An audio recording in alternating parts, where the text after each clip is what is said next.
We all belong outside. We're drawn to nature, whether it's the recorded sounds of the ocean we doze off to, or the succulents that adorn our homes. Nature makes all of our lives, well, better. Despite all this, we often go about our busy lives removed from it. But the outdoors is closer than we realize. With AllTrails, you can discover trails nearby and explore confidently. With offline maps and on-trail navigation, download the free app today and make the most of your summer with AllTrails. Hi, it's Mark Bittman from Food with Mark Bittman. Friends, a word from the folks at Whole Foods Market. Customers love shopping at Whole Foods Market on holidays like Thanksgiving and Mother's Day. But the fact is there are lots of ways to save on quality items every day at Whole Foods Market. Here are some of them. You can see the savings for yourself because Whole Foods Market has great everyday prices on customer favorites like responsibly farmed salmon, no antibiotics ever chicken breasts, organic strawberries, organic blueberries, and more. And you don't have to sacrifice quality to save. There are so many ways to save at Whole Foods Market, and now you know.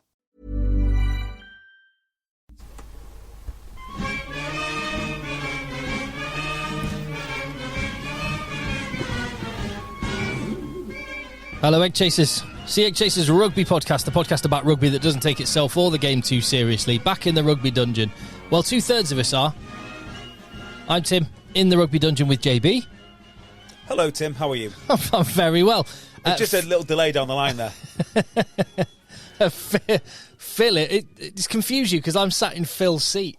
I know. Chaos. Comfy seat that Phil sits in. Yeah. Very lovely. And that's because Phil is currently saving lives. By proxy. Saving lives by proxy. Exactly right. Exactly right. He's babysitting his kids. I love it when people say that. Phil didn't say that, by the way. By the way, I say it all the time. I'm babysitting. It's childcare. Shut up. I'm babysitting. I call it what I want. Why can't I self-identify as a carer that I want to identify as? I can identify as a woman, but not a babysitter. Whoa.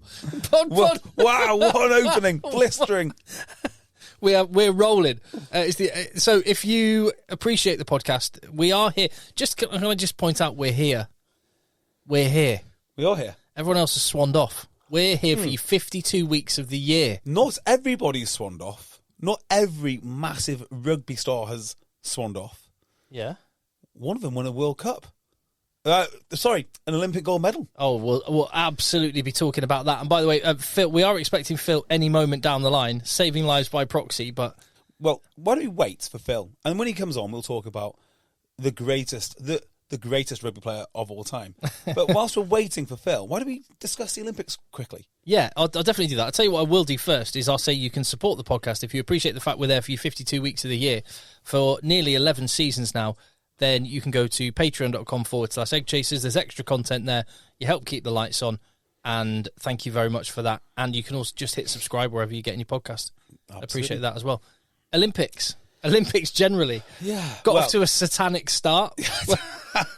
It's so true, isn't the it? opening ceremony, that was so bizarre. Well, let's just Are they trolling us?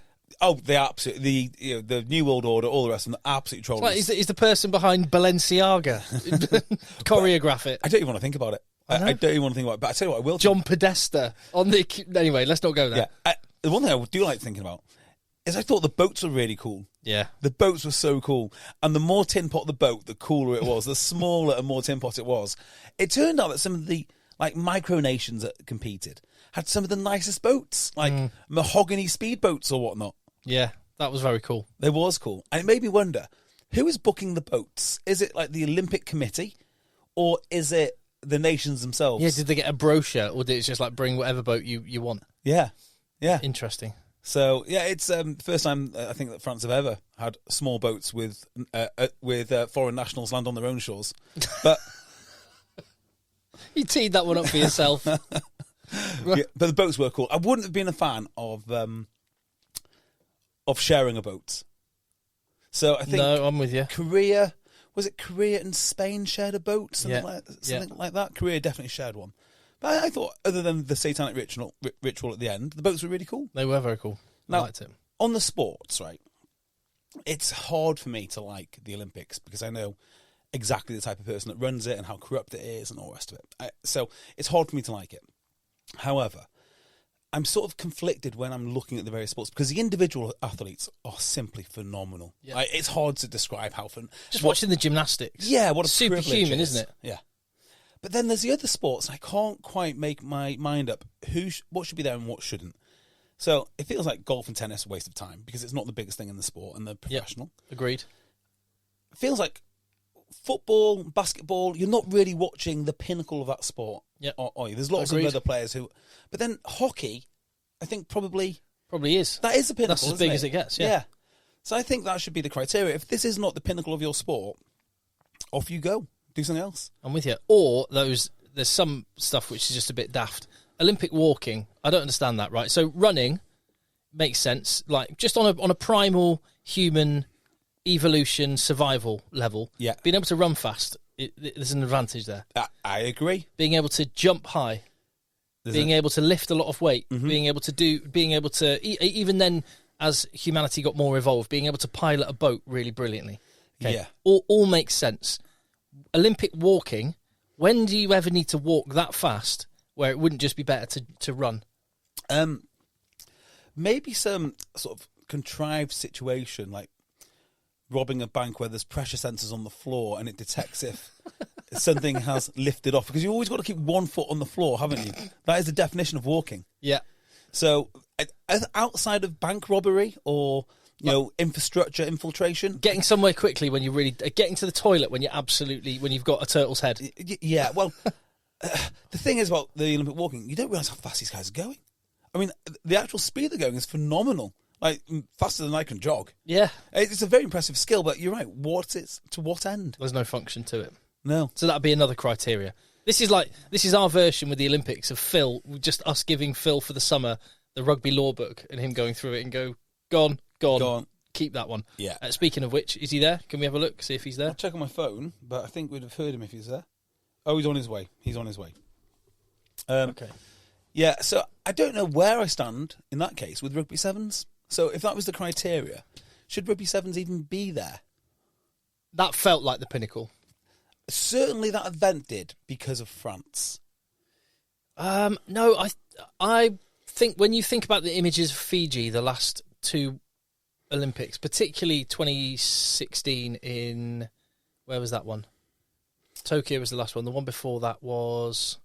Where was the 2016 Olympics? I have no idea. Genuinely, I don't know. It was in... It all seems to merge into one. Oh, my word. That's really annoying me. Was it Russia? No. That's so... It wasn't a rugby-playing nation, but... Oh, that's going to bug me now. Brazil. Yeah, Rio. Thank you. Yeah. Thank you. God. There would have been people shouting at the podcast right now. Those images from Rio, the fact that they got a banknote in Fiji with number 7 on it.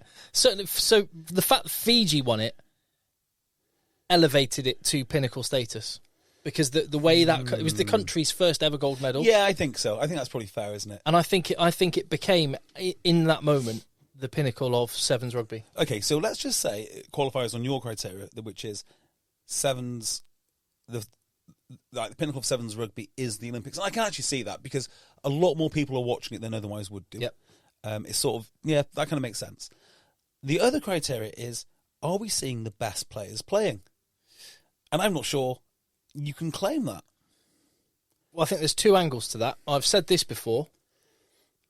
I think World Rugby shot themselves in the foot by having sevens as the sport because 10s would have meant that much more seamlessly a player that was conditioned to play 15-a-side rugby could immediately switch to the short version of the game and be able to slot in on a functional level such that when an Olympic comes round, you could have had all of the big names of the game playing in the tournament. Sevens is so different. There have been so different in the last two Olympics. In fact, I think it was 2016. Brian Habana tried to get into the South African team, who ended up getting a bronze medal, and he didn't get in. Yeah, well, same with Hooper. Quade Cooper. Oh, and Hooper. Michael Hooper this year. Yep. Quade Cooper at the last Olympics. Oh, there was another one. He tried as well. and failed. Who's the other very famous guy? Jared Hayne. Jared Hayne. Exactly. So, and this is not that Quade Cooper isn't an unreal athlete. Same goes with Brian Habana, obviously, Jared Hayne. They're incredible. And there are others. They're incredible. But the energy systems, the conditioning for sevens is so different from 15s that you cannot just go from one to the other, which is why the players that do manage to do it, and there aren't many of them, Hugo Keenan, Mark Nwanga-Nitawase, Ravu Talmada for Fiji, and of course Antoine Dupont, they deserve extra levels of respect. Yeah, it does feel, doesn't it, that it's easier to transition from sevens to 15s and 15s to sevens. And I wonder if the reason for that is because in 15s, how much of your time is spent putting on weight? Interesting. I mean, it is, isn't it? You want to win the collision, you want to win the gain line, you need to put on weight. You do not see many players under 100 kgs. A couple in the backs, maybe. Yeah. But not many. And therefore, like, you're moving that body mass around for 7 minutes at that intensity is pretty hard. But then again, I think Antoine Dupont might... Either Antoine Dupont's exceptional, which I'm very open to, I'm very open to that argument, or he's just proven that you need to be... If you're an exceptional rugby player, you're an exceptional rugby player. I think both are true. I think certain positions lend themselves to it. Oh, Phil's there. Hold still. This is the perfect moment for Phil to come in. Hello, Phil. How are you? Hello, gentlemen. I'm very good. Apologies for being late. I think I'm saving the NHS. So we've already made that gag. We've already made it gag. It's not a gag. It's for real. Saving lives by proxy. Yeah. Classic. So we're going to ask you the question. Antoine Dupont, has he proved that just the best players are best at rugby? Or has he not then? What's the question? Let's start again. So no, you were saying that... what was I saying, Tim? I was talking about the different energy systems that are required for 7s and 15s, making the transition near impossible for most people, such that the people that do manage it deserve extra levels of respect. And JB's just said, well, alternatively, it could just mean Antoine Dupont is amazing at rugby, full stop. Yeah, it could mean both things. I think for many players it is hard to transition, exactly as you say. But also I think Antoine Dupont, if there was any doubt that he is the best player in the world right now, and perhaps the best player ever. Men's player, you bigot. The best men's player ever, yes, apologies. Sure. If the best sprinter of all time is Usain Bolt, I think we're finally safe on that. I think we can say that with confidence. Yeah, the best rugby player of all time, is on. I mean, I don't know. Maybe we throw him in the women's game for a season, see how he gets on. Maybe he might fail. You just don't know, do you? You just don't know. It's impossible to tell. Just impossible. Anyway, continue, Phil. It shows. So I think it does show a couple of things, because there's in the 15s game, positions are quite specialist. So someone who could also be classed as one of the best rugby players, certainly in his position, say Franz Malherbe, he is not going to be a 15s specialist, a 7s specialist by anyone's imagination. I have already posited the idea of a prop over 120 kilo 7s tournament that runs concurrently. Rugby 8s, I've told you about this. Yeah, I know there's that, but just for 7, I'd love to see a load of 120 kg plus props. Well, he should have playing gone to 7s. He should have gone to North Dorset 7s. There was a team of them. There were some big boys in that team as well. Yeah. You are right though, Phil. But like it maybe says something different, because predominantly the players that we've seen transition to 7s are the out-and-out speedsters, like the rapid outside backs or big, strong outside backs. Like Brian Hadbanner did it for a little while. Semi Radradra has done it. Marky Mark doing it in this. Did Semi not come from 7s, though? He came from Rugby League, I think. Well, this is going to be my next point, right? Which is 7s is the preserve of rugby union. And I think this is wrong, actually. Like, if you're really serious about 7s as a sport, they should be picking up lads from... And as an Olympic sport, moreover, why are they not picking up lads from rugby League? That, to me, seems like a much better fit than rugby union. Well, this comes back to the point I made just before you came on, Phil, and I've said it before on the podcast, that World Rugby shot themselves in the foot, in my humble opinion, in having a sport that is so different from 15s in terms of the conditioning of players, and to a lesser degree, due to the way that the game is played, that it becomes impossible for most 15-a-side players to just instantly become 7s players like that. And I think you're right. I think you're right in your point that there is arguably, if a load of league players decided to play sevens, they'd probably clean up. And also, I think the contracts in rugby sevens, don't quote me on this, but I think it's about 45 to 50k a year. I think. Now, if you're playing at Leicester Tigers or whatnot, and you're on a fairly good contract and there's a chance of internationals, you're probably not going to sign up for the sevens. But rugby league, I reckon you could get a few lads that are interested. Well, and that's why rugby sevens tends to be a lot of lads that are around 22, 23 years of age who just want to travel the world. Yeah, that's exactly right. That's exactly right. There's not really much of a career in it. So I actually think rugby sevens would be much better. This is my argument for lots of things, actually. Just having their own union, just having their own thing, which concentrates purely on rugby sevens. Because the other thing I thought of watching this is, I hate to say this, how much I don't enjoy it in the same way that I enjoy rugby union proper. I enjoy it like I'm watching handball or I'm enjoying netball. Do you know what my Louis came up with it? He was watching the medal matches with me in the semi-finals, and he said, he sort of mentioned that he'd seen some clips of sevens on TikTok, and then he said, sevens is TikTok rugby. Yeah, and I thought that was kind of the perfect description of it.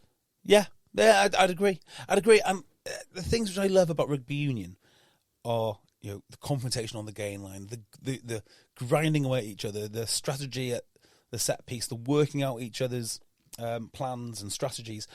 But frankly, in sevens, if you haven't worked out the strategy within the first 30 seconds, you're 3 tries down, it's over. There's no line-out battle as such. There's no scrum battle as such. There's no dominating the gain line. There's not these big pitched battles. The skills sometimes are amazing, but they're not done at the backdrop of severe physical danger. There was some severe physical danger for any team playing against Fiji. They can hit, actually.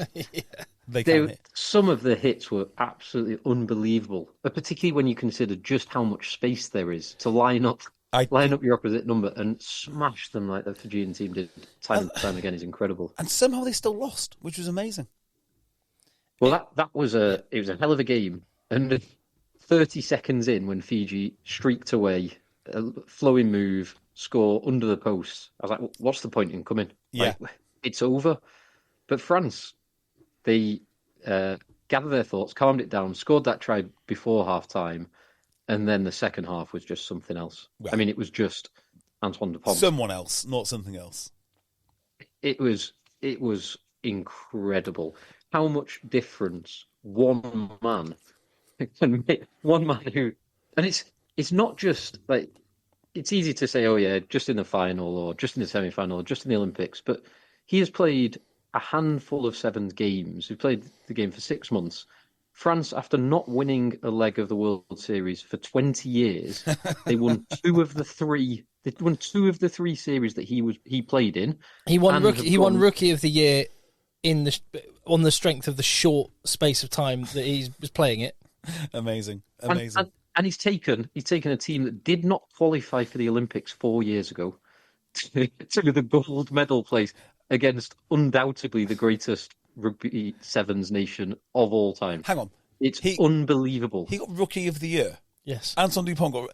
That's not how the award is meant to be distributed. Well, no, but there's a lot of people that made that point, but this is my point. Sevens is a totally different sport. Well, so in CrossFit, we used to have awards. I mean, you had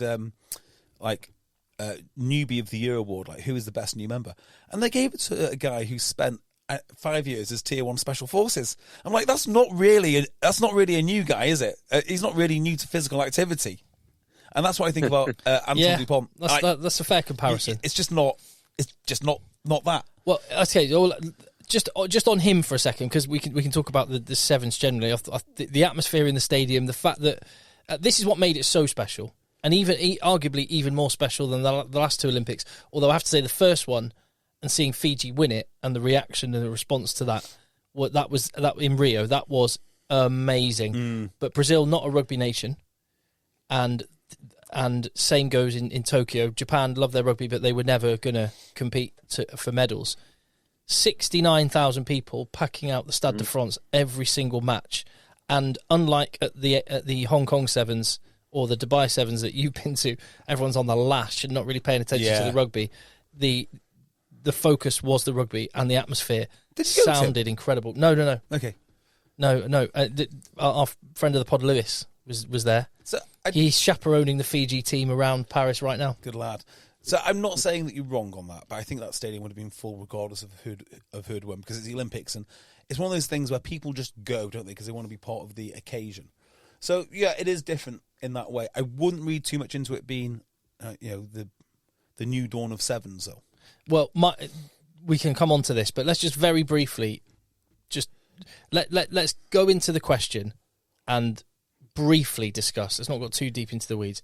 GOAT status. Where do you stand on Antoine Dupont? I mean, he probably needs a World Cup, I would say. I kind of disagree with that on principle. Go on. Just because, I guguess if we talk If he played for Italy. Yeah, if he played for Italy, I think we've got an argument here. Because he's what I'm saying is I'm trying to, because I also kind of on principle grounds disagree with that. Well, he hasn't won a World Cup. It's the same reason why there were some people that would argue that Lionel Messi was the greatest before he won the World Cup. There's some people that would say George Best just gets unfairly written off because he was Northern Irish. He was never ever going to. Ryan Giggs was never ever going to win a World Cup. So the way I look at it is like, do they have the tools at their disposal to go all the way? And I think Antoine Dupont probably did have the tools at his disposal to take France to a World Cup final. Bearing in mind it was at home, bearing in mind he had one of the greatest French teams I think I've ever seen, certainly since I've been covering rugby. And he had those tools, and he did fail at that. He had an amazing game. But he did also not win. Right, He also missed 3 weeks of the tournament with a broken cheekbone. Yeah, I mean, don't get me wrong, he did very well because he's amazing, but he also didn't win.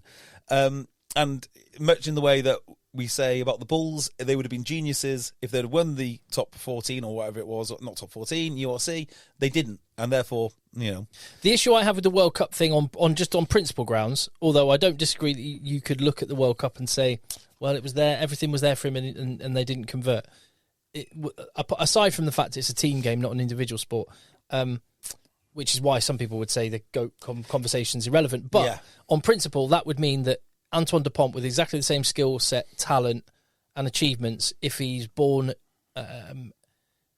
German or Romanian or Welsh, no, I'm joking, Scottish, then he can never achieve GOAT status. And basically, you're saying the greatest can only come from one of maybe 4 or 5 countries if you have the tools available to you. Yeah. So Sergio Parisi definitely makes a case for the best 8 of all time, because he didn't have the tools available to him to go and win. In fact, I think he might have the record as the worst ever captain of any Tier 1 nation. I think he has, actually.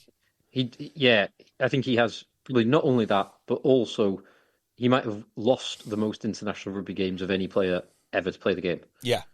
But he still, because of the tools available to him, like you see what he's done, you see what he did for Stade Francais for so long. He stayed there for ages. He won things there. His scrum half was Mauro Bergamasco. Yeah, exactly. And eventually he won a top 14 title for Stade Francais. I think he gave an absolute delicious offload in the final, no less. So he's in the argument. I think maybe a better way to put it is Antoine Dupont the best 9 of all time? And when you think about it like that, you're probably saying yes. Because I don't think he's as good. Go on. Sorry, Phil. I think he's more than that. I do think he's more than the best 9 of all time. So go on. Best back.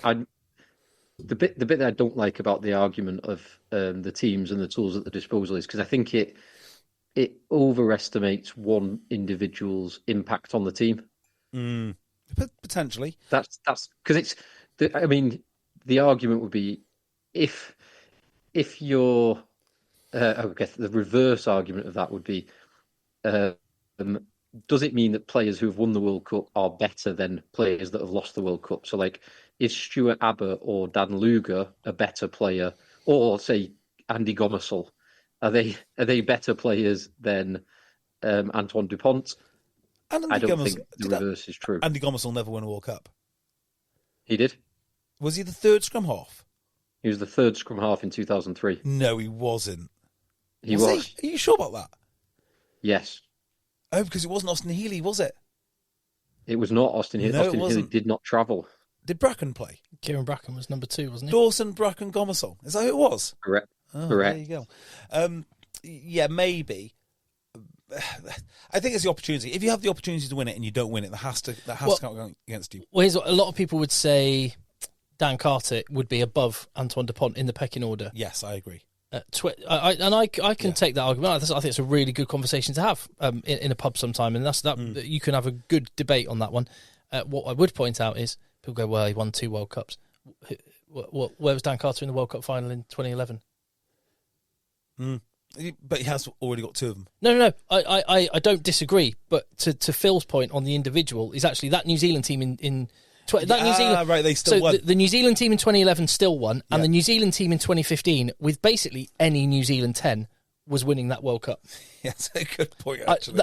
And that is true. That is true. That is And true. Dan Carter was arguably the best 10, probably the best 10 of all time. Yeah. Well, I don't think either of them are as good as Peter Steph-Toy. Like, legitimately, I do not think that. Like, I think if I'm starting a team from scratch, I get Peter Steph-Toy in. So, and he has nothing in common with either of those 2 players. Like, nothing. And that's one of the beauties of rugby union. And one of the massive flaws of 15s. rugby sevens. Yeah, exactly. Yeah. Sevens is different because, like, did you see Nick Maloof was playing prop, I guess, is the position in sevens, but you never would have put him in the 15s game and said, oh, yeah, he'll back down at prop. Yeah. It's just a different game. Can I just say one parallel I will draw between Antoine Dupont and Peter Steph-Toy? In the biggest matches of their life, they have amazing games. Wow. So World Cup final, Peter Steph-Toy, man of the match. Olympic gold medal match, Antoine Dupont completely tears it up. Only a month or so ago, top 14 final, he's man of the match. That's a good. And a few weeks before that, the Champions Cup final, he's man of the match. Yeah, that's a great metric, isn't it? That is a good metric. How good are you in the biggest games? So, do you know who I had in my mind in this conversation? Jack Berger. Because he always seemed to show up on the biggest of games. The biggest. When they battered Claremont in the semi-finals. Yep. 30, 20-something tackles in one half of rugby. That's what I'm talking about. Like, get the biggest games and see how they perform there.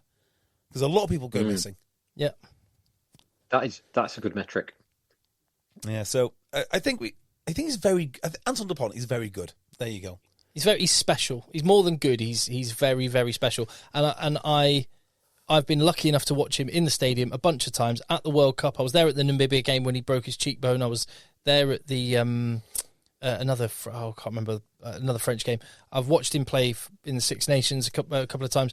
I've watched him play for Toulouse in big matches in the cup final this year. In the AJ Bell? You seen him in the AJ Bell? I haven't seen him in the AJ Bell. I've seen him in the AJ Bell, so one over on you, mate. But the point being, every single time I've watched him, I have thought, enjoy this, because this is a player that many, many years from now, people are going to talk about it, and I am privileged to be able to watch him in real time. Agreed. So now, absolutely, just on sevens then. Let's just expand the sevens conversation. Where do you think it fits into rugby in general? Because I think we spend a lot of effort on sevens, and it doesn't really repay what we put into it. So I know the sevens program for the RFU is pretty much non-existent now compared to what it was. I know that a lot of other nations don't take it that seriously, outside of a few. I just don't buy the fact that it is a good way to spread the game of 15s and rugby union in general. Similar to touch, similar to all the other offshoots, men's rugby 15s does not really get served particularly well by sevens. Discuss. So I think I agree with you. I don't think it's the best way, the best vehicle to spread the message. Although it's a good knees up and good fun day out, and going to places that you wouldn't ordinarily go. But I think in that statement you see the problem, and the problem that is going to cause for the 15s game, because the sevens and the World Cup currently are the two biggest vehicles that World Rugby have ownership of. They don't own the Six Nations, and they don't own any of the individual domestic leagues, and they don't own the Rugby Championship. They do own the sevens, and therefore it's one of the few things they control, and that is why they are pushing, World Rugby are pushing to have the International Nations Cup, whatever you want to call it, So but they basically own the it. top teams Yeah. playing against each other, so they can have ownership of the product, the most popular product, even though that might not necessarily become the most popular product. And it's why they're not going to let Sevens go. Yeah, well, I was thinking about how does cricket deal with this, right? So cricket has got this situation where the game is getting smaller and smaller and smaller. Not small as in people watching. T20, it's got the 100. Yeah, exactly, right? So you'd see where I'm going with this. So you see the smaller versions of the game fit neatly into little TV packets, so you can put on IPL for a couple of months. Yeah, you can put it on TV, 3 hours, NFL style length of game, which is great. You can watch it on TV. I think 2020 is a great example of a smaller game working to spread your actual game. I think that's probably fair, right? Now, if you think about a good day out on the beers, a good day out, a great day out, maybe the best day out is, in cricket terms, going to a test match. They've got it back to front. So Rugby Sevens does not work for a TV audience. Me and Mark discussed this on Economics. And as you pointed out, you've got to have an hour's break between games. So a semi-final and a quarter-final, you've got 5 hours of just stuff there. And it doesn't really work. So actually, Rugby Sevens is not the equivalent of 2020. It's the equivalent of a test match. You go to the Sevens for a great day out. You watch Rugby 15s in the same way you watch 2020 as the thing which can be packaged on TV. Great point. And we're using them in the opposite ways, if that makes sense. Yeah, it does make sense. And it's one of the things I've mentioned before, and it's something I'm a little bit fearful of. So I went to the 100 on Thursday night. Yeah. And that was a dreadful game, but I've watched a couple of other bits of the 100, and it's quite entertaining, but it's other than being a tiny bit faster, it's no more entertaining or less entertaining than T20. It's just like, it is a TikTok one day, or a TikTok version of cricket, to use Louis' analogy before Cocker. But Rob Calder, who is the man who is credited with creating the 100, inventing the 100, rebadging cricket into the 100, currently works for Premiership Rugby. And he's going to be trying to spread some of that stardust, that magic, into Premiership Rugby to make it more consumable for people. And I'm worried about that, because I think it is just it's just gimmicks. It's gimmicks to make it appeal to people who don't really like cricket. Yeah, and shrinking the size of the game rugby isn't the answer. I mean, can we remember the absolute, I'm not going to say disaster, but what a letdown Rugby X was. I mean, I say letdown. I wasn't looking forward to it to start with. But it was a letdown, wasn't it? I mean, it didn't go any further than one event in the O2 Arena. And we knew it wasn't going to go any further because it was a terrible idea. And I don't think Sevens needs to stand on its own 2 feet, like netball, or just a completely independent sport, or touch rugby. Touch rugby, that should be in the Olympics. That'd be a great one for the Olympics, because that is a completely different skill set with different athletes, and that does broaden out to other people, and they keep their own union and they work on their own athletes. I'll tell you the point that you've just made with the cricket parallel that suddenly popped into my head is, if you're a great test cricketer, there's no reason why you can't instantly be a world-class 100 or T20 cricketer. Many are. Some are specialists, many overlap. The Venn diagram overlaps way more than rugby union does. Yeah, it was basically the same sport though, wasn't it? Just played a bit quicker. Yeah, exactly. Whereas Sevens is not. And also, more importantly, and this is the most important point, it has none of the qualities that appeal to me as a rugby union 15s fan. None of them. It was great for a few days. Will I tune in to a 7 series tournament off the back of this? If it was on, I might watch a bit of it, but there's so much rugby so much of the year. Probably, if I'm honest, the answer's no, which is why I agree with you. I don't think Sevens helps the sport. Interestingly, Mike Friday, USA coach at the moment, he was talking about this being make or break for Sevens rugby. And I've heard this before. Because Rugby League have got a short version of the game that they're introducing, and NFL have got flag football, which is on the rise massively. Is it what paddle? Oh yeah, I've heard about this. There's paddle places popping up all over the show. Everywhere. What is it? We'll talk about that in a second. Yeah, I agree with that. I think if you've watched the Olympics and you love sevens, go and follow the World Series. It's great for you. I don't think many people who love sevens will turn on one of the greatest games of all time, say South Africa, Ireland in the World Cup. I thought you were going to say 6-3 Sale v Bath. I mean, wet Friday night. Yeah, we're not talking about the absolute pinnacle, right? But like, a good game like South Africa, Ireland, and understand why that game is so great. Because to understand why you need, it's just a different spectacle. I don't think it's going to provide any more rugby union fans. It might provide some more rugby sevens fans, and that's great, and that's worth it. I think that's a great way round of putting it. You may get the odd person who is from a country where there's no rugby or very little rugby who might go, oh, rugby, interesting, let me go down that rabbit hole. But there's far more people, I think, would have watched that are 15s fans that might tune into the sevens, and that's not what the sevens is meant. Yeah. It's kind of... and that's fine. I mean, that's fine. It's fine. But it's not what we say. But it's not what the objective of the sport and the unions should be. Yeah. So paddle. Do you want me to talk about paddle? Yeah. So I've never played paddle. I've kind of seen it from the corner of my eye when I've been to David Lloyd occasionally, right? Because they've got paddle places now. But the reason I was going to bring this up is because, one, it's gone crazy. It's like Japanese knotweed. It's everywhere now. And two, I was at this ridiculous conference, pro Manchester sport thing, and it was all conference about women in football. It was painful, right? But that's not the point I want to make. There was a second panel about marketing, and they had the LTA sat next to a woman who was in charge of the marketing for paddle, and the animosity between the two was almost palpable, because paddle does not sit as part of the LTA. It's completely different. They've just made this sport up from whole cloth, and it's like kind of a mix. So it's on a tennis court, sort of. Like, it's enclosed, so it's not as big. Is it like squash? It's like squash sides, tennis court. Yeah, I mean, I couldn't tell you exactly what it is. What do you hit a ball over a net? Yes, what do you do? Yes, you do, and it's there's lots of like mixed doubles at play. It's good to meet other people. It's more sociable. It's easier to play it. There's less skill to play it. All that sort of stuff, right? So it's just but the LTA don't own it, and the sort of the friction between the two of them as they were talking about how you spread the game, and the LTA were like, oh, well, we brought the Davis Cup to Manchester, which nobody knew about. I mean, I didn't know about it, and I'm pretty keyed into the sports scene in Manchester.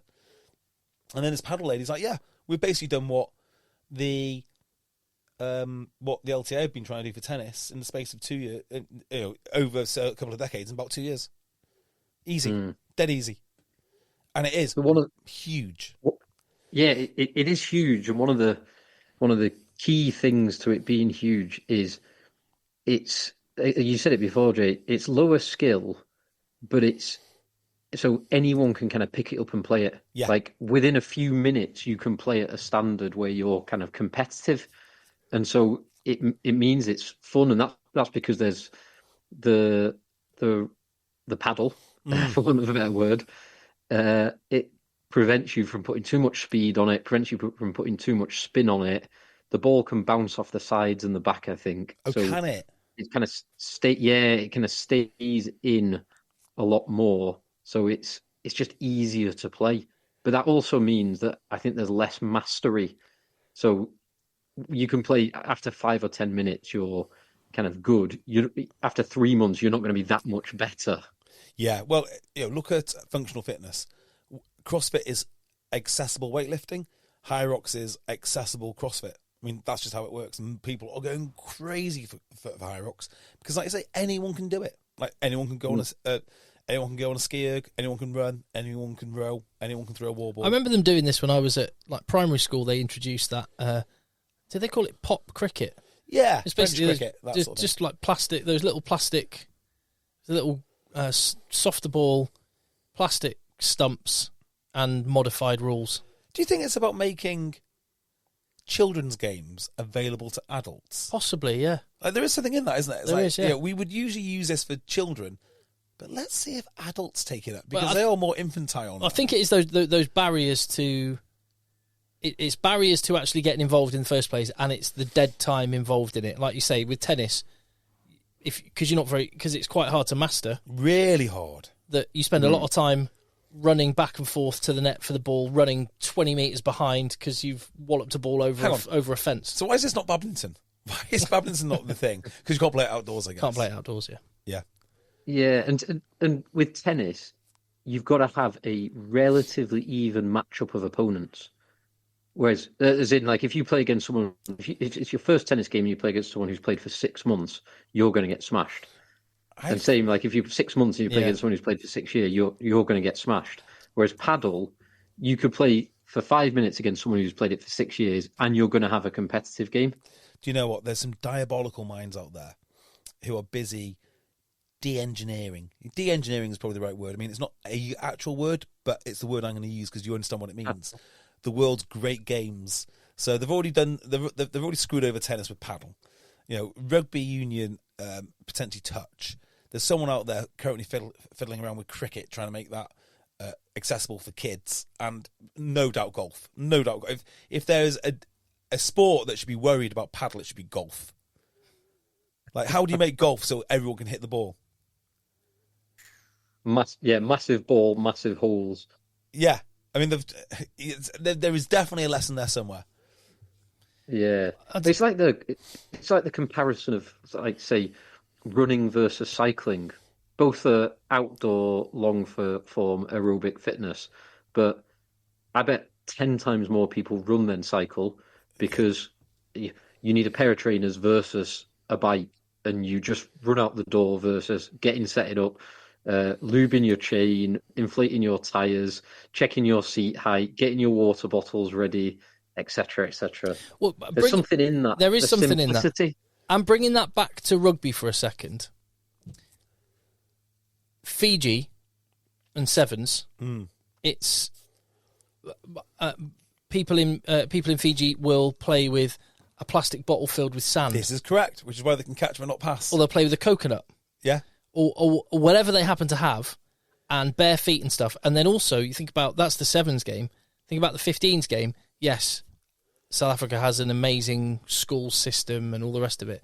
But also it has thousands and thousands of kids who play it bare feet on a field. They do. They do. Yeah. So, sevens. No, let's get rid of it. Do we all agree? Is that where we're at? It's too dangerous. It's too dangerous for the sport. Where's the next Olympics? No idea. Where is it? Los Angeles, I want to say. Oh, I think you're right. Yes, That'd be pretty cool. Yeah, it will be. Nice. And also, that's very important for That's very important for. That could be important for rugby. This is it. If what your point is saying that it doesn't prepare people for 15s, a Olympics 3 years before a Rugby World Cup in the same country should be big. But by the way, BBC, blimmin' shame on you. You played the final live, and that was it. Of what?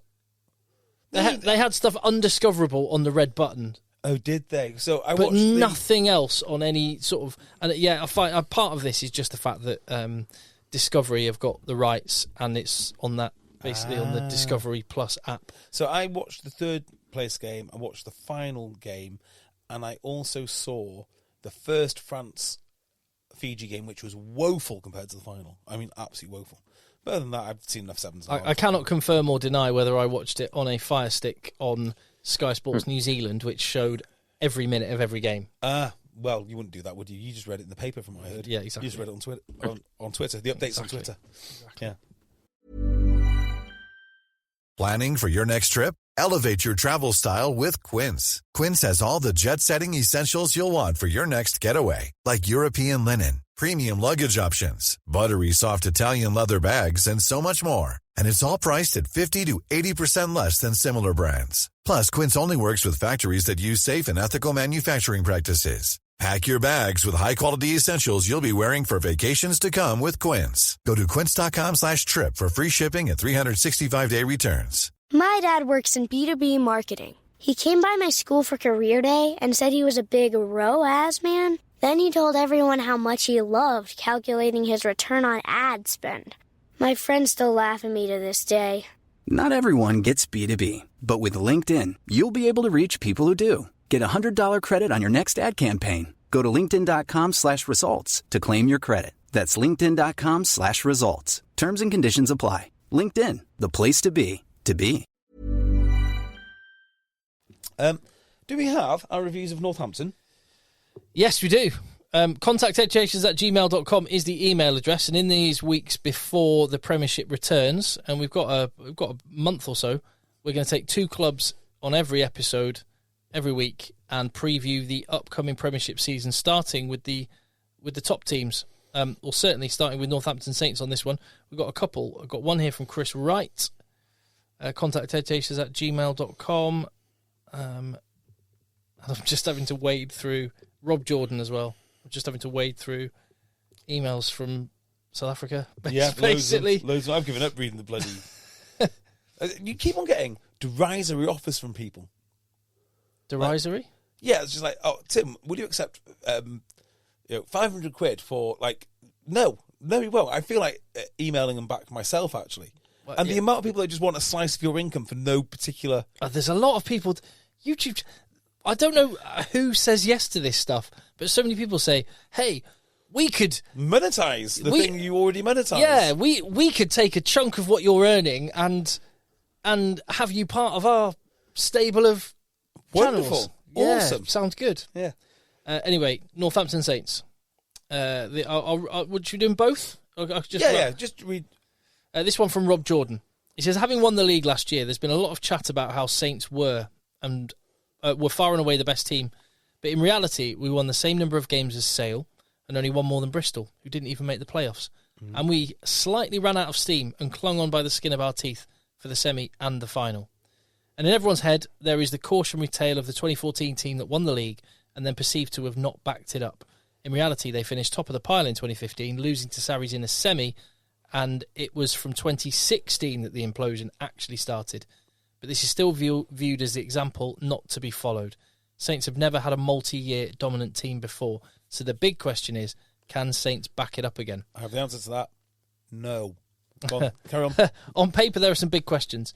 We're probably second only to Saracens in being the most affected by exits, and all our key exits are in the pack, losing Laws, Ludlam, Moon and Matavesi from our first choice 23. That is a hell of a lot of age and experience walking out of the door from what was already a young squad. And we're now at the point where players are starting to hold down international shirts, meaning we are one of the most affected by international players not being available. Although that isn't something that affects the clubs in the way that it did Harlequins back in the day. Very true. It doesn't really affect you nearly as much as it did. An Odendal, who was starting to be a very important player for us, picked up a long-term injury in the final. It's not yet clear how long he's out for. The counter-argument is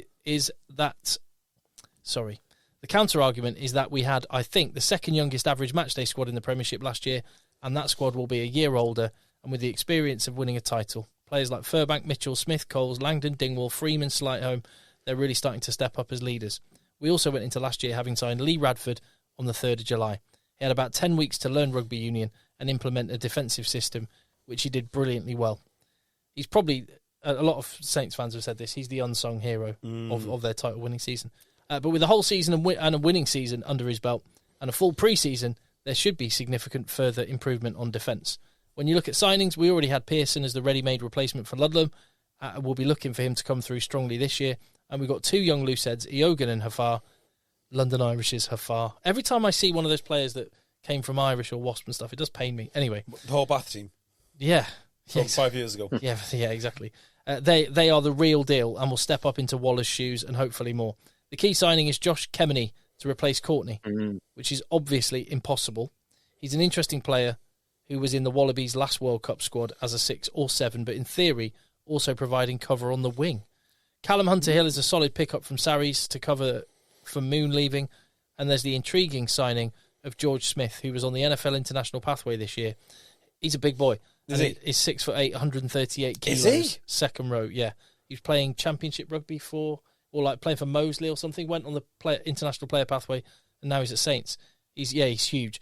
And then separately, there's the prospect of Henry Pollock and Chris Wright, the hooker, flanker and hooker respectively, both of whom have been tearing up at England under-20 level and starting to come through.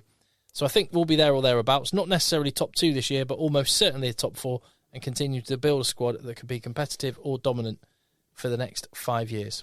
Thoughts? Well, is that the first or second one? That's the first one, but yeah, give me your thoughts after that. So a few things I'll lead off on. One, I wouldn't read too much into how good or bad Saints were based on the wins and losses, because I think the league is designed to be competitive now.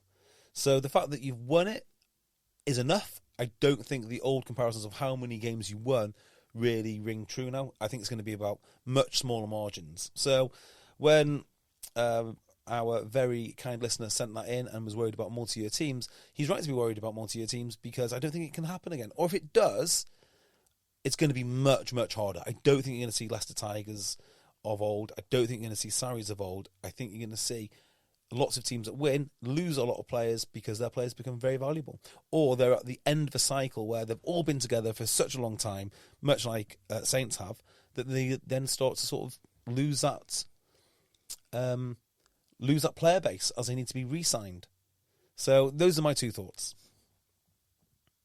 I'd probably echo that, but I would say for Saints, I think their backline it's the best in the league. It played the best in the league in terms of overall cohesion and the way that they played.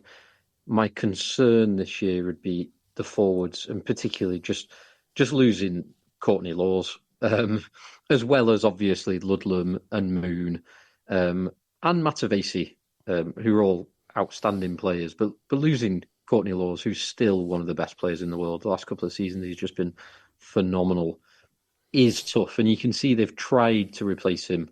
Like Rob mentioned, Josh Kemeny, who is a very handy, very athletic, big, strong boy who will play six there, and will be a line-out option.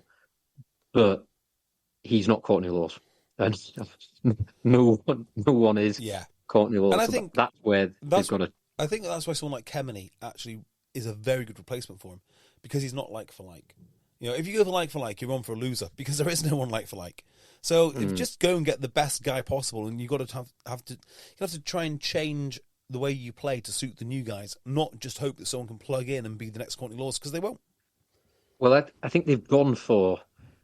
They've not just got the best back row in the world. Like, obviously, he's not the best back row in the world, but they have tried to get someone who could cover that second row position, who is a line-out option, who will play in that sixth position, and who is athletic. So they've tried a little bit like for like.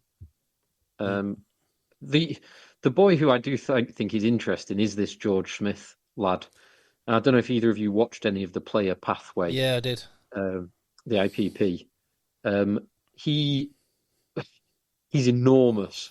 He's also, like, when he's compared to some of the boys it was up against, just aesthetically, he's a bit soft around the edges compared to some of the other guys. But he's quick, he's enormous, and he's got a skill set. So if they can get him kind of pointed in the right direction, he's the kind of guy who could be very useful. But it might be a big ask for him to get there. Yeah. Definitely a project. Well, this reminds me of a conversation I had with a friend of mine who's really into football. Does coaching, got his badges. Son has played at a high level. He's played at a high level. And we're just talking about how competitive football is. So if you don't make it, there's a really cool clip, actually. It's one of these interviews. I can't remember if it's Warnock or if it was Harry Redknapp, but one of the old boys talking about a striker that he played. Said, look, if you play well tonight, you'll probably have made it. If you don't, you'll probably spend the next 10 years at Bromley, because that's how fine the margins are at football. Because, of course, everyone's the same size. They just come in, you don't make it, next guy, until finally you get a guy who is that good. Because you don't value people who are 140 kgs. Like, someone like this is so valuable in rugby just from his physicality that I expect he'll stay around for, 2, 3, 4 years? Because if you get it right, he's going to be one of the most effective players on the planet, because there's just not many of them. Yeah. I remember reading, we chatted ages ago about the rarity of height, the rarity of size, exactly this point. And I saw something from David Epstein, the author of the Sports Gene, a little while ago, which said it's something like, if you were in the United States, oh yes, I know, and you are 7 feet tall or taller, oh yeah, there is a 1 in 6, and you'll be between the age of 20 and 40, and a male, obviously. And there is a 1 in 6 chance that you are a current current NBA player. Yeah, it's insane. If you meet that criteria, so that is the importance of just sheer size. It is. Can you imagine Saracens spending, what was it, 2 years on somebody other than Will Skelton getting them fit? And it was worth it. It was worth every single penny. And if they hadn't have, if what had happened to him hadn't have happened to them, he'd probably still be there now, or at least be a very valuable asset for a long time. Theo McFarlane's someone they invested time and effort into. Exactly. So just on the players, I think Northampton are going to be fine. You cannot replace Courtney Laws, so it'll have to be by an amalgamation of the skill set or the ups. The improvement of Tom Pearson will take a little bit of that. The development of like bringing in Kemeny will take a bit of that. So in the round, they might be able to replicate what Courtney Laws does for them. But the rest of the squad, I think, as you say, lost Ludlam, but Henry Pollock. Yes. For example. I've never even mentioned him, but yes. You've lost Matavesi, but this Craig Wright guy looks class. And Langdon Jr., they've now got on the books. Yeah, exactly. Alex Waller has gone, but Iogan is looking like he's going to have he's ready to step out and be the main man. Mm-hmm. And I was trying to think of the other. Oh yeah, the second row, another player they got from London Irish, Chunya Munga. Alex Moon's gone, but looks like he's ready in the wings, ready to go. So I think the way the Premiership is and the quality of the Premiership over a whole season, I think they're going to be fine. I think the age profile is really good. Like you said, the issue is going to come when Alex Mitchell and George Furbank and Tommy Freeman and Fraser Dingwall and Finn Smith all want to renegotiate their contracts. Weirdly, the England stuff finally works in the favour. Yes, actually, you're right. Because back in the day, it's like, no, we don't want the England players because they're going to miss too much of... They're not going to miss it, and England might end up paying 150 grand a year salary. Exactly right. So this might be one of the few times now that having internationals really works in your favour because you can keep your team. And if you can just get through the games that they miss, bringing that team to the playoffs, you're going to be mighty, mighty handy. Just quickly then, I'll go through this one. Chris Wright, contact eggchasers@gmail.com. He says, as a lifelong Saints supporter, we've had many frustrating years being nearly men and feeling what could have been, even back to the days of Dawson, Grayson, Beale, Townsend, etc. Great team. Last year was epic and a great year to be a fan of the Saints. As far as next season goes, I hear a lot of fans and pundits saying how Saints will struggle and with all the players moving on. I see it slightly differently, but maybe through rose-tinted glasses. We won the Premiership in 2014 and kept the same team for a number of years and saw a slow decline in performance. So a change in personnel is a good thing, in my opinion. Jim Malinder, he was brilliant, but he did keep hold of so many of those players for way too long. Do you not think he just signed the wrong guys? So they let players go, and the guys that they brought in to replace them just were not as good. Oh no, they kept players beyond their peak years. Who are the ones that you... I'm trying to think of the names of those players, but it was this because it was exactly the same story at Harlequins with John Kingston. Yep. Yes. It was exactly, but also partly that was the England players. It was not a good idea having England players, and they had a lot of them. And then it was the same story at Leicester Tigers, and there was this constant series of teams that won, and then kept their team together, and it all went to shit. Yeah. So the way I remember the Saints team that won the last Premiership was that they won it, but then the important parts of their team disbanded. Majority and Tongawiya. So they disappeared, and then they brought up London Irish's very own Alex Corbett-Sierra, who was great for a small time, but then it didn't work out for him. And who was the other one that came in? There's a tight head as well, and they just didn't really recover. Yeah, maybe you got a point. And then you had Carlos Spencer backing up Stevie Myler. They kept the PC brothers way too long. Oh yes, yep. Bruce Rehana. Stephen Myler kept him too long. They did, yeah, but that was a few years afterwards. I mean, Stephen Myler only retired. Khan Fotuali, they kept him around probably. He was long. ace. He was ace, but they kept him too long. He was ace when he went to Bath too. He went Ospreys to Northampton, then went to Bath. I thought he was ace. Callum Clark, awesome. Samu Manoa. He went to Toulon in the end, didn't he? Yes, he did. Callum Clark obviously went to Saracens. Didn't kick on as much as I thought. I thought he's going to be an ever-present for England. I think you may have a reasonable point about that title-winning team, to be honest. But yeah, thank you, Chris, for that. Appreciate it. Contact eggchasers@gmail.com. Oh, yeah, he says, the biggest fear I have is keeping the coaching team together, as I'm sure plenty of teams will be looking closely at Dowson, Vesti and co. Absolutely right. And probably the biggest loss to the club is CEO Mark Darban, who's held a steady ship together through some stormy waters and during his tenure, apart from the Crest debacle, obviously. Not now. Not now. Thanks for the entertainment, guys. I'll be listening throughout the summer on a tractor in rural Northamptonshire. Yeah, wonderful stuff. Lovely. Yeah. He's got a great point about the CEO. On the coaches, right, this is a fun question. Who is brave enough in the Premiership to go and get a second in command and make them the number one guy? I can think of Wasps did it. Didn't he? Wasn't Blackett already in the system?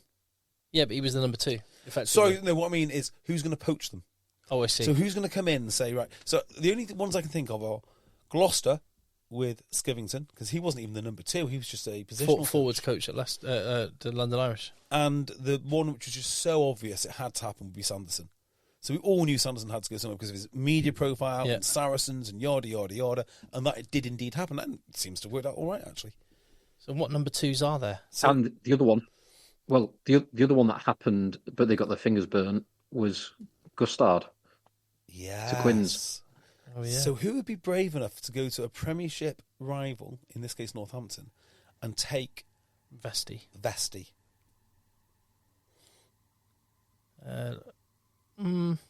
Leicester Tigers like signing Leicester men. Yeah, or big stars. So like that's why they've ended up with G.O.A.T. Before that, they went through a whole process to get Keller. Borthwick had a massive reputation coming in. So I don't think... Can you imagine them signing the Northampton number 2? No. I can't. No matter what the stats said. I think the bigger danger is Vesti going to an international team as an attack coach. Yeah, so Vesti did... He went in for a brief period under Eddie Jones into the England camp. I don't think it was ever a permanent appointment. And he was also part of the England A team that played Portugal, the coaching team that played Portugal in February, March time, whenever it was, where they played that completely one-sided friendly game. Yeah. But so you could see him going that way. I can't think of anyone that would come... and the other thing as well is, if you're worried about Vesti going, okay, which club has the DNA or the identity that would want that brand of rugby? I mean, everyone says they want it, but they don't really mean it when rubber hits the road. So maybe Harlequins. I mean, Saracens would always recruit from within. Maybe Bristol. I could see Bristol making that move if they got rid of Pat Lam. Yeah. That's maybe a good fit. That is a good fit. It wouldn't be Bath. It wouldn't be Gloucester. It wouldn't be Sale. It wouldn't be any of those. Quins wouldn't have him as the main. It can't happen because... I could see Nick Evans being poached and given a gig by someone. Yeah, I can see. Yeah, maybe because he has got a bit more stature. Yeah, it's an interesting question. I don't think I'd worry too much about Vesti going anywhere right now. Yep. Thank you very much, Chris, for that. Appreciate it. Contact EggChasers@gmail.com. Just briefly, before we go into another team, New Zealand squad got announced for the Rugby Championship. No real big news there, except that Scott Barrett's got an injury. He's been named in the squad, maybe injured. He had surgery on a finger. And that led me down a little rabbit hole, because there was a story about a guy who's playing in the Olympics now, hockey, for Australia, who had a similar injury to Scott Barrett. Yes. And it would have taken a couple of months to recover, but that would have meant he would have missed the Olympics. God. So the guy amputated half of his finger. Don't make any rash decisions, I decided, in 2 hours. In order to play in the Olympics. He cut off half his finger to play in the I Olympics. think that's amazing. Do you think that's amazing? It's phenomenal. It is phenomenal, isn't it? I mean, I don't know if I'd do it, but I love...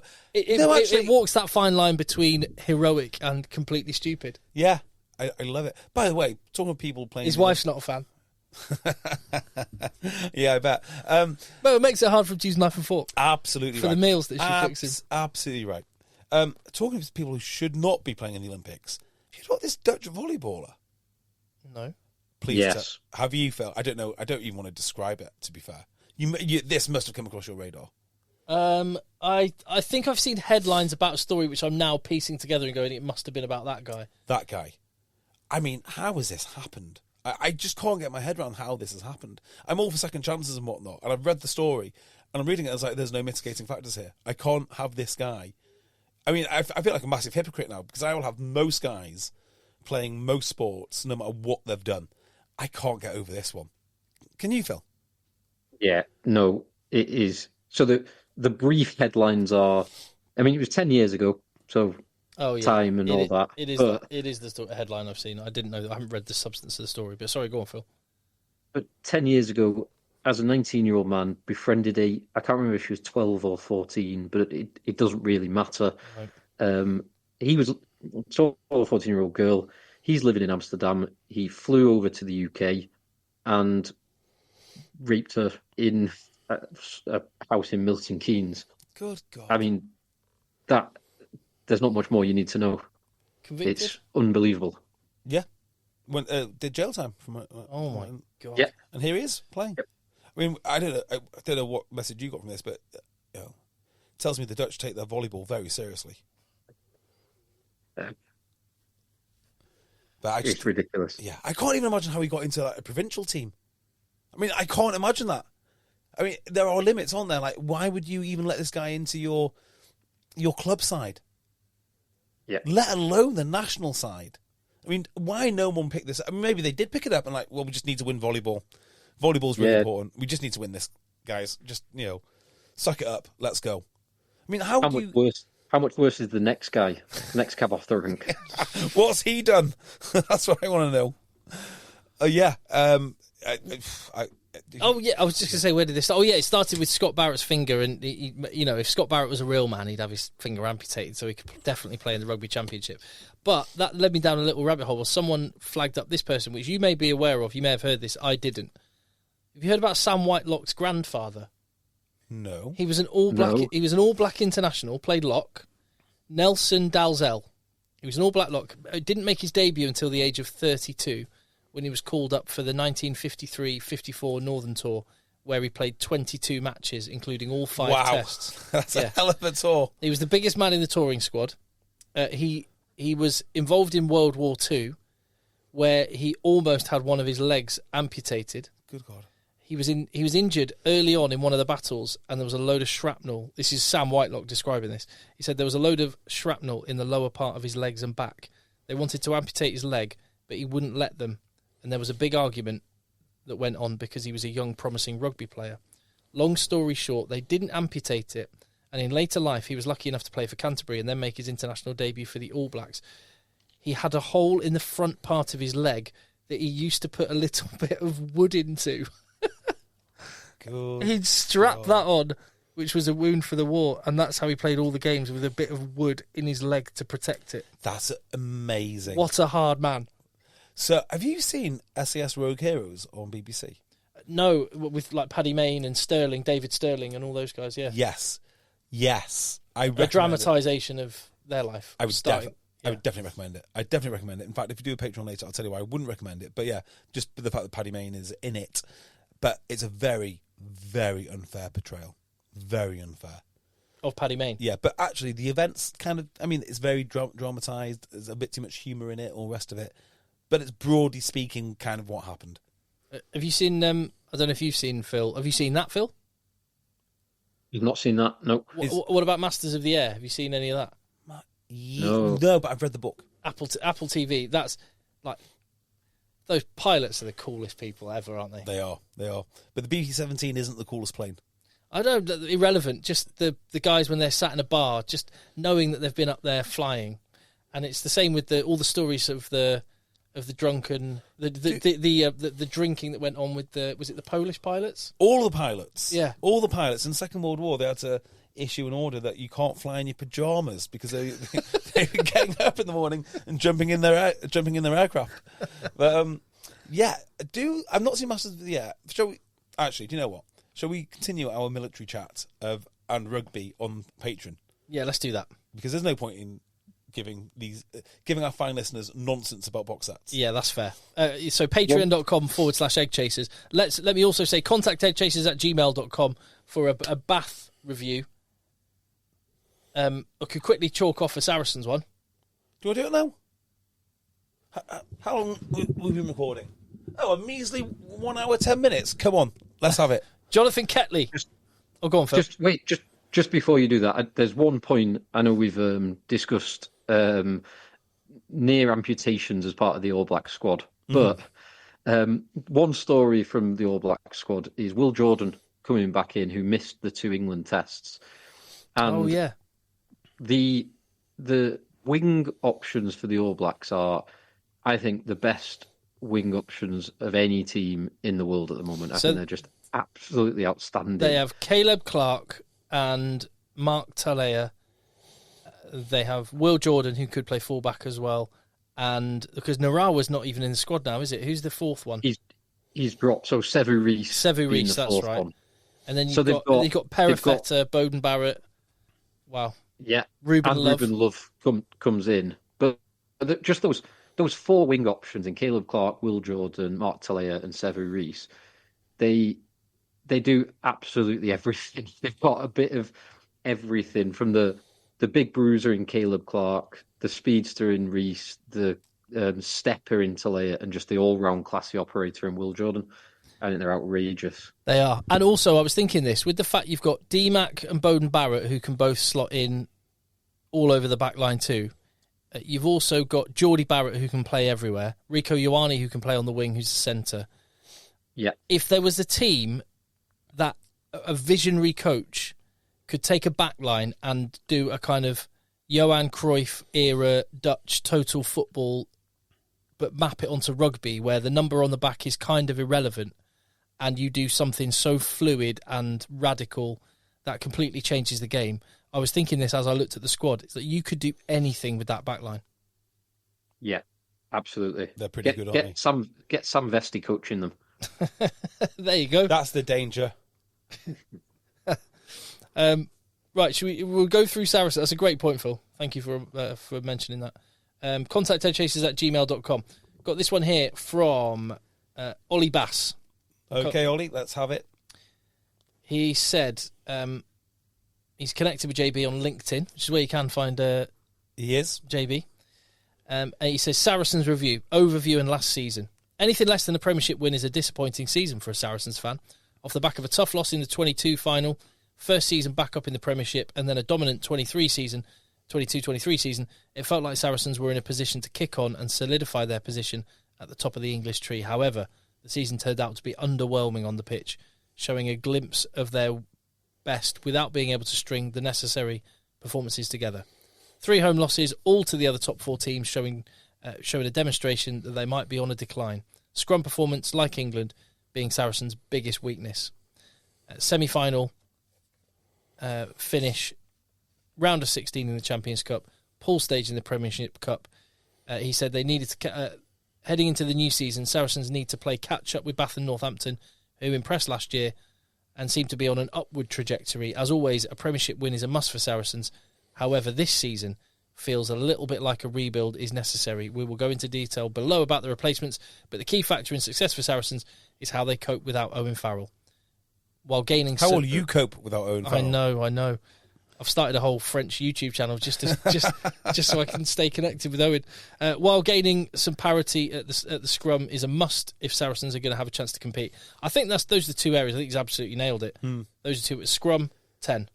Style of play would be my 3rd. Yeah? Yeah, I would. Do you want to elaborate on that? Have you finished the email? Sorry. No. Okay, so he's gone through all the players out, and there are some big names. Yeah, go on. Owen Farrell, Mako Vunipola, Binny Vunipola, Sean Maitland, Longo Vunipola, Alex Lewington, Aled Davies, Callum Hunter-Hill, Manu Vunipola. Where's Manu Vunipola gone? I'm not sure. He's just released, as far as I'm aware. Yeah. I'm not going to name all of these names because there are some sort of academy lads that have been released as well. Ben Harris, Christian Judge, Tom West, Ralph Adams-Hale, blah, blah, blah, blah, blah. Just ones of note. I've mentioned all the big ones there. Players in, Rhys Carey and Phil Brantingham, 2 good front row signings. Yep. Yeah. And Fraser Balmain, 3 good front row signings. So they're addressing the weakness. So they know what they need to do. Well, that's encouraging. Fergus Burke, a fly half option. Louis Johnson, a fly half option. Yep. So they're addressing the areas of need. Mm-hmm. Sam Spink and Harry Wilson. Not Harry Wilson, the Aussie number 8. Don't know. Can't be that guy. Sam No. Spence? No. He's an English. So Harry Wilson is a lock/back row who's Okay. been playing at Doncaster. Okay, fine. And Sam Spink, remind me why I know that He name? was at Wasps. Yes, Wasps yes. Is he a centre. centre? Yeah, that's the And one. did he go off to France, maybe? I'm not No, sure. I He went- think... He went to Western Force. Oh, yes, correct. Why did I think he went to Exeter for a bit? Anyway, it doesn't really matter. Yeah. He's back now. He says, transfer analysis.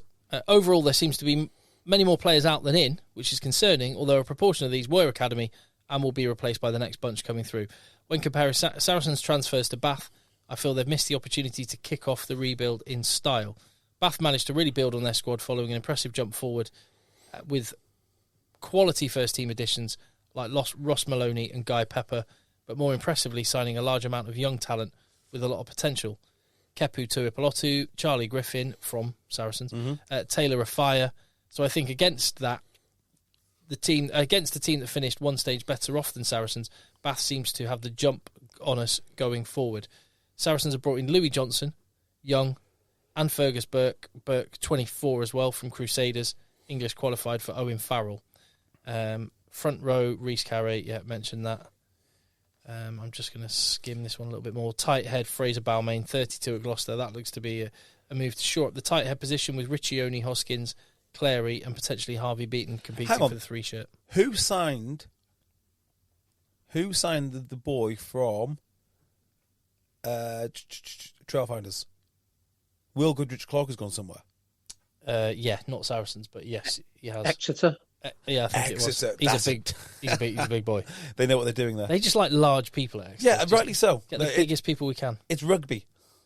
So he goes through squad depth. I'm just looking. Yeah, so loose head prop, for example, which was a problem position. Let's just look at front row. Rhys Carey, Ironi Maui, and Phil Brantingham, and Sam Crean. That all of a sudden sounds very decent. Yeah. Like legit decent. Yeah, and tight head prop, Riccione, Balmain, Hoskins, Clary, Beaton. Again, it sounds good. Second row, Itoji, Tizard, Ezekwe, and then they got some young guys coming through. Itoji, whose names I don't know, but... Itoji, Tizard, Ezekwe. Yeah. Good enough. And just add to that Theo McFarland, because I think he will play second row when the back row is fit. Yeah, you're quite right. But the back row, Theo, he's listed here, Theo McFarland, Juan Martin Gonzalez, Tom Willis, Ben Earl, and Andy Christie, Nathan Michelo, Toby Knight. That's pretty good. There are options there. Charlie Bracken as a new name as a scrum half. Scrum half looks quite weak to me. So I've heard the names Charlie Bracken and O'Fire so far. Any relations? Yes. Right. Expecting big things then. Yeah. Angus Hall is one to watch as an inside centre. Young England under-20 world champion. Okay. And along with Ollie Hartley, Saracens have got two good options at inside centre, along with Nick Tompkins. So they seem to have good first choice. When Saracens have their first choice team, they're good. And they're actually going, let's we've got a bunch of youngsters here we believe in. This feels a little bit like Saracens 10 years ago. Yeah, it's going to be uphill for them though, isn't it? Yeah. I mean, let's be honest, it is. Who's the scrum half? Van Zel, is he the... Van Zyl, Gareth Simpson and Charlie Bracken. Yeah, that's just not going to be enough, is it? So your halfback pairing's been so young and inexperienced, that's going to take time. And I wonder how much utility there is in keeping people like Tompkins and Itoji around. I mean, why not just let them go somewhere and win some things and do whatever? Unless, of course, I mean, Tompkins has absolutely no reason to keep, really. He's not going to get you paid by England. He would probably benefit his own international chances by moving elsewhere, although not his lifestyle chances. And as for Itoji, I mean, do you need a guy of that quality in a rebuild? Probably not, because by the time everyone gets really good, it'll be time for him to leave anyway. I think you need a sort of spine and structure to build around. Well, guys, and the culture is massively important in Saracens, and yeah, and Itoji and Jamie George. And I bet he does wander around like a god, because he is, to all intents and purposes, a god. Yeah. So, yeah, there is that. Jamie George, Mario Itoji, and Ben Earl are kind of and Nick Tompkins, and Alex Lazowski, and Elliot Daly to a lesser degree. Obviously, he was Wasps. Alex Good's still there. So Alex Good's not going to play next year. They've got but I've got like five. They've got kind of five guys there that are. There's the culture of the club. Keep it going. Make sure that this next lot take. Yeah, they do have. Now, Of those guys, how many of them are Champions Cup winners? Itoje, Jamie George. Yeah, definitely those two. Earl? Tompkins, Lazowski. I'm not sure about that. I don't know about Bernal. I'm not Yeah, sure. Tompkins Good, would have been. undoubtedly. Alex Good, yeah. Like maybe they were in the squad, but did they play? Was Duncan Taylor not the 13 rather than Lazowski? Yeah, Lazowski might not have started. Brad but Barrett and And Barrett would Was have it been not the 12. Marcelo Bosch. Marcelo Bosch is another one, yeah. So, interesting. do you want an overall summary here? Overall, absolutely. Saracens could class last season as a 6 out of 10. Semi-final appearance is the bare minimum for a team that won the championship in 23, and big losses in the Champions Cup do not look good. Not a good look, sorry. Saracens' best 23-man squad looks strong with well-known players, but their squad depth for the upcoming season is questionable, and there's still to be issues within the front row. This season could be a transitional one for Saracens with young players getting game time, but overall I think they'll struggle to compete at the top level in Premiership and Champions Cup. I think that's a brilliant summary. Yeah. I think it's a brilliant summary. Phil? It's a very good summary. Yeah. I am really worried about worried. Worried's the wrong word, but fly half is the tough position. Yeah. Because Louis Johnson, undoubtedly talented, but he's not done anything because he's been playing for Newcastle. Yeah. And Fergus Burke, he's 24, he's English qualified, and he's played for the Crusaders, but he's hardly played for the Crusaders for the last few years because Richie Mwunga was tearing up trees and winning everything. And when Richie Mwunga left and Fergus Burke was still there and they won nothing, he couldn't even get in the team. So I don't know if he's going to go from not starting for one of the worst teams in Super Rugby to playing for one of the best or the expected best teams in the Premiership. Yeah. And I think you don't need to look much further than Bath for this, who had all the component pieces, including what some would consider England's best scrum half to help a young fly half develop. And Orlando Bailey just couldn't really do it. You know, everyone they brought in just couldn't really do it. And in the end, they just wrote a massive check, handed it to a superstar, and it made the world of difference. Saracens are playing with fire, I think, with the fly half selection. I'll expand now on my point about the style of play. Saracens were forced into this very open, very attacking, very attractive style of play, but it was relatively easy to stop. So sometimes it looked spectacular, but they couldn't fall back on a plan B because they had no scrummage, they had no set piece, they had none of that. All the things that used to make Saracens really good, that boring, dull, grinding kind of rugby, disappeared because they couldn't do it. And I don't see that changing, actually. And I think their biggest challenge, aside from the style of play and the young fly halves, is teaching everyone what it feels like to win big games. So if you came into Saracens back in the day, you would have expected to play big games and you could have been sort of blooded into it bit by bit by bit. I don't know will they have another big game anytime soon? I don't think they're getting into the knockouts of Europe particularly easily. They could easily go out in the group stage, and Premiership, top 4 in the Premiership looks like a big ask for these guys. I will just say, you said no scrum, no set piece. They had no scrum. They still had a pretty handy line out. Yeah, with Gonzalez, Anitoji, and Theo McFarland, and Ezekwe, and the England captain throwing in, and the England second choice hooker throwing in. It's a fair but point. You're right. They had no scrum. Yeah, they had no scrum. Yeah. Centre partnership. So Saracens centre partnership in their most recent 2019 European Champions Cup final against Leinster. It would have still been Brad Barrett. It would have been Brad Barrett still. Yeah, definitely Barrett. Barrett and Taylor, I'd say. Barrett and Duncan Taylor I'm going for as well. Yeah.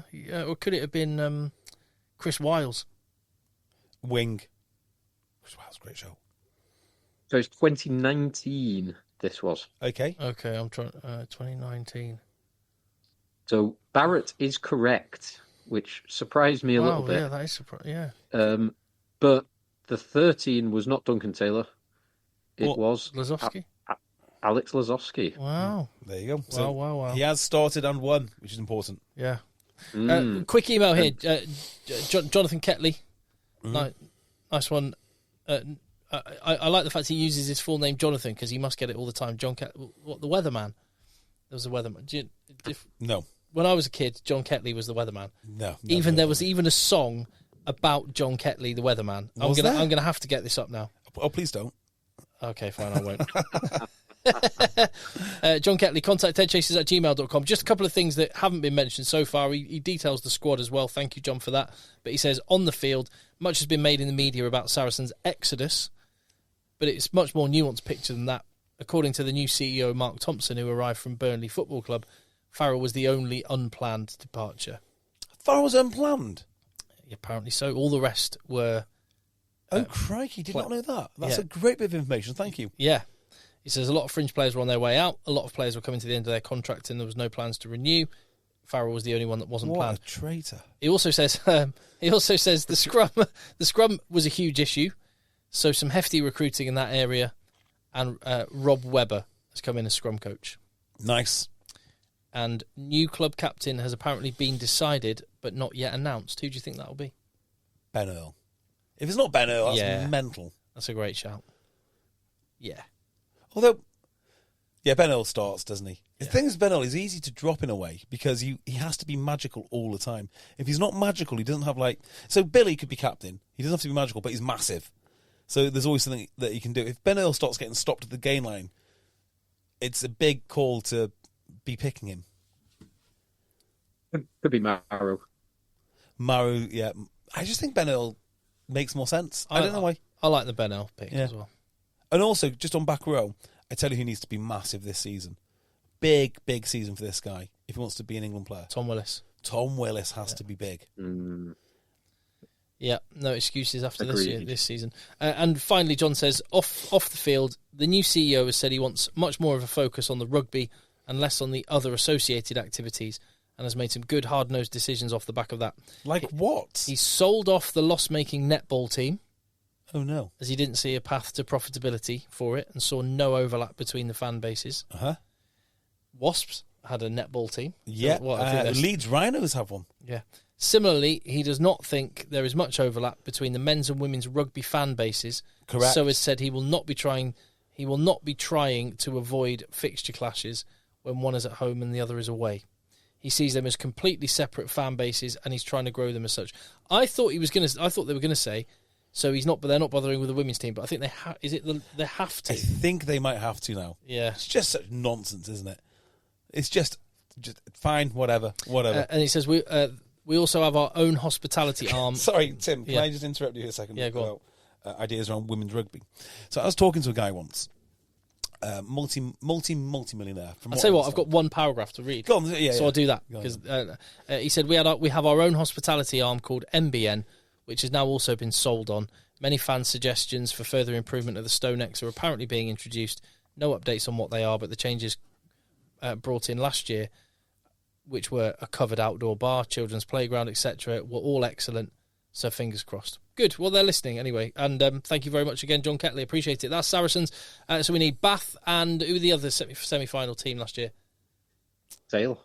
Bath and Sale. Yeah. Bath and Sale fans. I might be able to rustle something up. Or frankly, any Premiership team. We'll get it locked and loaded and ready for a future review. Contact eggchasers@gmail.com is our email address. Please get in touch. Women's Rugby, JB. Yeah, I love. This is some of the broken thinking around the game. Okay, so I was speaking to this guy, and he is, according to himself, a multi-millionaire. So if he was only half as rich as he says, he'd be twice as rich as I think he is. But he was talking about buying a Premiership rugby club, right?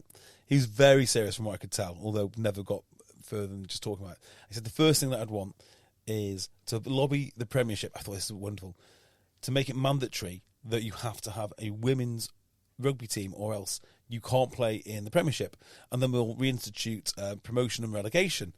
I was like, okay, cool. And he goes, so if your women's team are not in the Premiership, then sort it out. Then your men's team can't. I was like, okay. I mean, this is not a well thought through proposition, is it? Because what would happen if your men's team got relegated? Do you have to kick out the women? Like, you can't.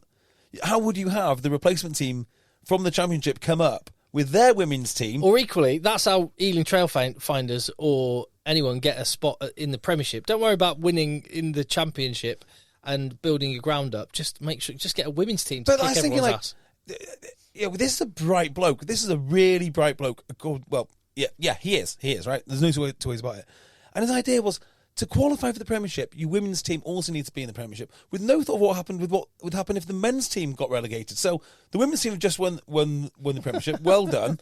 The men's team have been relegated. You're off, girls. Sorry about that. You just can't play here because we've got to have Doncaster's ladies team playing. So after I pointed this out, he then said something along the lines of, well, maybe you'd have to just sort of merge all the points.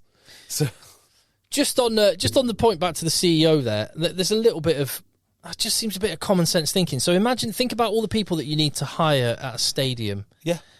Stewards, security people, and all the rest of it. And actually, it takes someone with a little bit of cojones to come in and say, I'm not listening. Because the thing is, when you open the door to a little bit of don't feed the sparrows, being swayed by all these people chirping away, actually, to just say, no, fan bases aren't the same. We're keeping it the same. It's Saturday at 3:00 when they're playing at home. Done. End of discussion. Yeah. And that will infuriate some people, but I quite like leadership like that. Decisive. Yeah. And like you say, don't feed the sparrows. Don't feed the sparrows. It's one of the mantras that I live my life by. On that, I'll tell you what, we'll feed the not sparrows, the patrons. The patrons who keep the lights on. So it's patreon.com/EggChasers, and you're going to tell us about why I should and shouldn't watch Rogue Heroes, among other rugby and non-rugby related chat. Thank you very much for listening. Let the boys end. Let the boys end. Right. Planning for your next trip? Elevate your travel style with Quince. Quince has all the jet-setting essentials you'll want for your next getaway, like European linen, premium luggage options, buttery soft Italian leather bags, and so much more. And it's all priced at 50 to 80% less than similar brands. Plus, Quince only works with factories that use safe and ethical manufacturing practices. Pack your bags with high-quality essentials you'll be wearing for vacations to come with Quince. Go to quince.com/trip for free shipping and 365-day returns. We all have dreams. Dream home renovations, dream vacations, or sending our kids to their dream colleges. But finding straightforward ways to turn those dreams into realistic goals, that's where things get tricky. Merrill understands that. That's why, with a dedicated Merrill advisor, you get a personalized plan and a clear path forward. And having the bull at your back helps your whole financial life move with you. So when your plans change, Merrill is with you every step of the way. Go to ml.com/bullish to learn more. Merrill, a Bank of America company. What would you like the power to do? Investing involves risk. Merrill Lynch, Pierce, Fenner & Smith Incorporated, registered broker-dealer, registered investment advisor, member SIPC. As dawn broke over the seven seas, the pirates of the Crimson Galleon set sail for adventure. But there was one problem. Paperwork. Mountains of it.